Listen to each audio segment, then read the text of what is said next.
هلو گایز، ستونای گلم چطوری؟ دادا شزان اومد ویدیوی جدید رو رکورد کنه حاجی. بعد از یه مدت اومدم یه اتچمنت لوکاس واسهتون بذارم. بچه ببخشید فعالیت کم شده ولی ایشالله از این به بعد فعالیت رو زیاد میکنیم. بچه گوشیم چون دیوایس هم ضعیفه مجبورم که کم کم رکورد کنم. خودتون میبینید که الان لگ کنن، موضوعش خیلی بده. بچه من هادم رو داخل ویدیو گذاشتم، اینجور خیلی بد نیستم. یه اتچمنت لوکاس رو وردم، خیلی فست اسکوپش خیلی خوبه، میتونید قشنگ ایزی باش فست اسکوپ بزنی. چیز حجم ویدیو رو وردم پایین، دقیقش رو وردم پایین.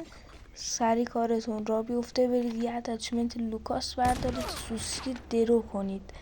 هم بچه ببین وان شات زیبا شیرین وان شات.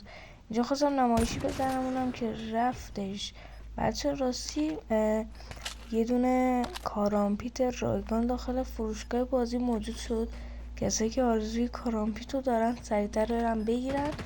من کارامپیتشو برداشتم، کارامپیت خوشگلیه ولی خب به کارامپیت های خود بازی نمیرسه. اینجا بچه کم مونده بود بمیرم ولی خب دیگه بعد راش خورد. و بچه من باگی گردونم شاید بهتون یاد بدم ولی نمیدونم این حرفا راست باشه یا نه. ولی من الان اسیم گردونه BP50 رو با بار اول گرفتم. با بار اول که زدم به هم داد. حالا نمیدونم بچه خودتون هم میدونید من مولتی پلیرم، بتل و پلی نمیدم زیاد ولی بچه شاید بتل بذارم، بتل کم، چون دیوایسم ضعیفه نمیتونم از بتل و اینجور چیزا واسهتون بگیرم. خیلی دیوایس من ضعیفه دیگه چارم نیست.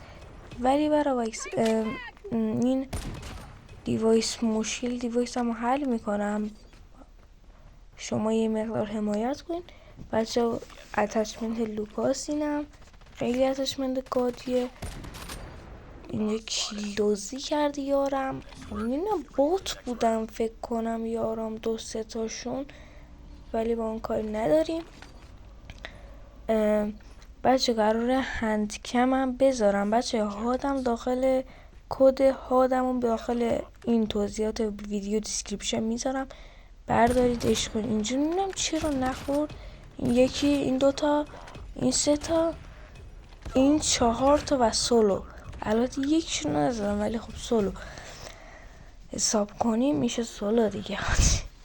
بچه قرار فردا امروز من گردونه زیلاتو 3 تاشو زدم، دوباره 1-2 تاشو بزنم ببینیم بهمون چیزی میده یا نه.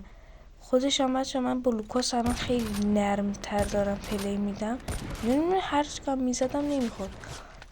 بچه ممنونم که یکم ممنون میشم از ویدیوم حمایت کنید. الان ساعت 5 صبح من خم مغزم نرسیده، هیچی نخورم، فقط دارم حرف میزنم. یکم شما حمایت هم کنید، به خدا هیچی نمیشه. همش خارجی ها رو حمایت کردیم به هیچ نرسیم. یکم هم ما رو حمایت. این طرف باز بود زدم نخور. و بچه هر کسی که میخواد با من دوئل بزنه مشکلی ندارم. دوئل حتی اگه ببازم من میذارم ویدیوشو. با 2 نفر تا الان ویدیو گذاشتم، چیز کردم ولی خب 2 به تک با گانم من پلی دادم و دیگه آره. و بچه دمتون گرم ویدیو رو تا اینجا دیدید. دقیقه 2 گذاشتم اتچمنت و هادم که میتونید برید ببینید. قرار خندکم و همه چی هم بزنم. عشقت به مولا. تا ویدیو بعدی دوستتون دارم. خدا نگهدار.